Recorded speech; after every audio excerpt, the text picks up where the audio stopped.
नमस्कार समस्त को सारा यूट्यूब चैनल स्वागत जनाऊँगी मु आपणकर प्रिय मिनती। आज मुझे आसी ओडिशा इतिहास भाग 8 है। तो डेरी न करी चलतु स्टार्ट करवा भिडटी को। एक नंबर कौन अच्छी ना देखो ओडिशा रे साल प्रथमे किए चलाई थिले है। ऑप्शन ए अनंग भीम देव, ऑप्शन बी जजाति Keshari, option C Kapilendra Dev, option D Mukunda Dev है। यार सठिक उत्तर कौन हम ना ऑप्शन बी जजाति केशरी है। 2 नंबर अच्छी ओडिशार द्वितीय खारबेल क्या कहती है। Option A Kapilendra Dev, option B Prataparudra Dev, option C Jajati Keshari, option D Mukunda Dev है। यार सठिक उत्तर कौन हम ना ऑप्शन ए कपिलेन्द्र देव। 3 नंबर अच्छी उत्कल विश्वविद्यालय प्रथम कुलपति किए है। Option A Madhusudan Das, option B Pyarimohan Acharya, option D doctor Prankrishna Parija, option D Krushnachandra Panigrahi है। यार सठिक उत्तर कौन हम ना डॉक्टर प्राणकृष्ण परिराज है। तापर देखिबा 4 नंबर कौन कहूँ ना बाजी राउत को क्यों मसीह इंग्रेज माने गुली करी मारी देथिले। आपण माने बाजी राउत कथा तो जानिछंती। से इंग्रेज मान को पार न करिबारु तांको कौन इंग्रेज माने गोली मारी देथिले हैला। तो से पचारछि से जो बाजीराउत को गोली मारी थिले क्यों मसीह रे। Option A 1948, option B 1938, option C 1931, option D 1932। आमर सठिक उत्तर कौन हम ना ऑप्शन बी 1938 मसीह कौन ना इंग्रेज माने बाजीराउतों को गोली मारी देथिले। 5 नंबर शहीद लक्ष्मण नायकंकर घर केउं जिल्लारे। शहीद लक्ष्मण नायक को आपण माने जानिथिबे से आम देश पई बहुत किछि कर जाइछंती हैला। ऑप्शन ए मयूरभंज जिला, option B Koraput, option C Baleshwar, option D Cuttack हैला। यार सठिक उत्तर कौन हम ना ऑप्शन बी कोरापुट जिले में लक्ष्मण नायकों घर। 6 नंबर मयूरभंज गडजात केबे ओडिशा प्रदेश रे सामिल हैला। ऑप्शन ए 1948 जनवरी 1 तारीख, ऑप्शन बी 1949 जनवरी 1 तारीख, ऑप्शन सी 1931 जनवरी 1 तारीख, ऑप्शन डी 1932 जनवरी 1 तारीख है। यार सठिक उत्तर कौन हम ना ऑप्शन बी हम आमर सठिक उत्तर एटा। ऑप्शन डी कौन ना सॉरी ऑप्शन बी 1949 जनवरी 1 तारीख है। तापर देखिबा 7 नंबर को। 7 नंबर कौन कहूँ ना किए है।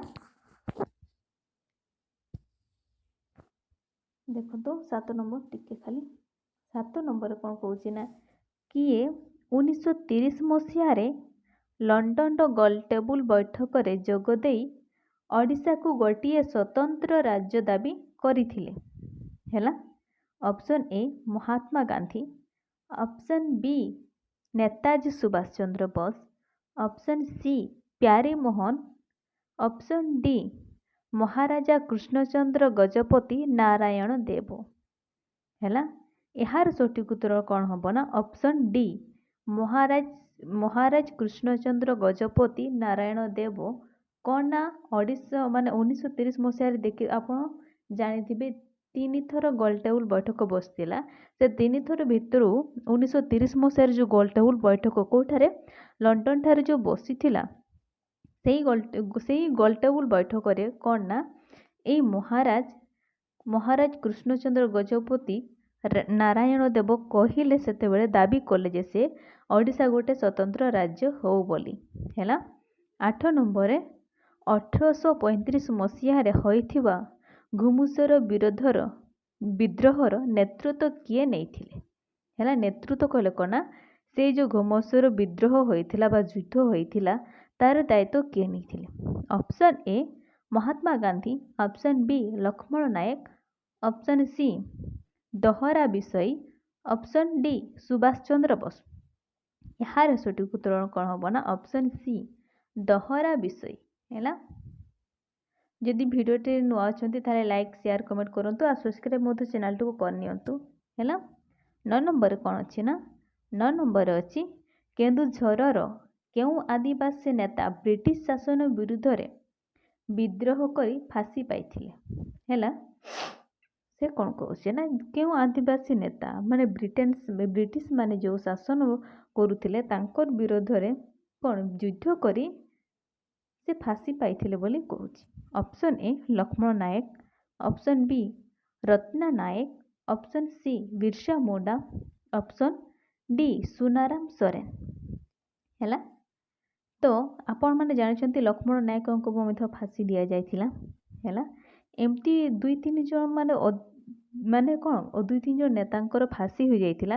ଏମିତି ଦେଇଦେବ ଅପସନ୍ ଆପଣମାନଙ୍କୁ କନଫ୍ୟୁଜ୍ କରିବାକୁ, କିନ୍ତୁ ଆପଣ ସଠିକ୍ଟା କ'ଣ ସେଟା ଯଦି ପଢ଼ିଥିବେ ତାହେଲେ ସେଟାକୁ ନିହାତି ଆପଣ ଜାଣିପାରିବେ ତାର ସଠିକ୍ ଉତ୍ତର କ'ଣ ହେବ। ହେଲା, ଏଠି ଆମର ସଠିକ୍ ଉତ୍ତର କ'ଣ ହେବ ନା ଅପସନ୍ ବି ରତନା ନାୟକ। ସିଏ କ'ଣ ନା ବ୍ରିଟିଶ ଶାସନ ବିରୁଦ୍ଧରେ ବିଦ୍ରୋହ କରି ଫାଶୀ ପାଇଥିଲେ। 10 ନମ୍ବର ବିରଜା କ୍ଷେତ୍ର। ବିରଜା କ୍ଷେତ୍ର କେଉଁଠି? ଯାଜପୁର ଠାରେ ଅଛି। ତ ପୁରା ପ୍ରଶ୍ନକୁ ପଢ଼ିବା।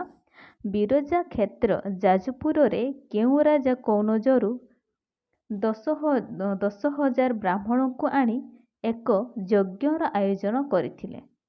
ସେ କ'ଣ କହୁଛି ନା ବିରଜା କ୍ଷେତ୍ର ଆପଣମାନେ ଜାଣିଛନ୍ତି ଯାଜପୁରରେ। ହେଲା, ସେ କହୁଛି ସେଇ ମାନେ କେଉଁ ରାଜା କନୌଜରୁ 10,000 ବ୍ରାହ୍ମଣଙ୍କୁ, ଭାବୁଛନ୍ତି କେତେ 10,000 ବ୍ରାହ୍ମଣଙ୍କୁ ସେ ନେଇକି ଆସିଥିଲେ କ'ଣ ନା ସେ ଯଜ୍ଞର ଆୟୋଜନ କରିଥିଲେ। Option A Mukunda Dev, option B Narasimha Dev, option C Ananga Bhima Deva, option D ଦ୍ୱିତୀୟ ଯଯାତି କେଶରୀ।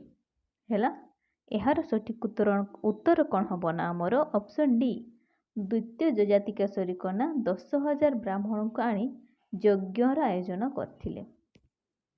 11 ନମ୍ବରରେ କ'ଣ ଅଛି ନା କେତେ ଖ୍ରୀଷ୍ଟାବ୍ଦରେ କଟକ ପ୍ରତିଷ୍ଠିତ ହୋଇଥିଲା? Option A 1918, option B 1920, option D C 1921 ହେବ ସିରେ। ହେଲା, 1921,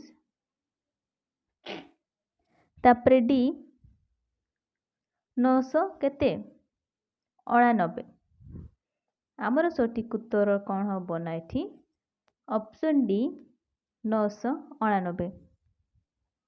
12ରେ କ'ଣ କହୁଛି ନା ସୂର୍ଯ୍ୟବଂଶକୁ ବିତାଡ଼ିତ କରି କେଉଁ ରାଜା ସିଂହାସନ ଆରୋହଣ କରିଥିଲେ? Option A Mukunda Dev, option C Narasimha Dev, option C Gobinda Vidyadhar, option D Kapilendra Dev.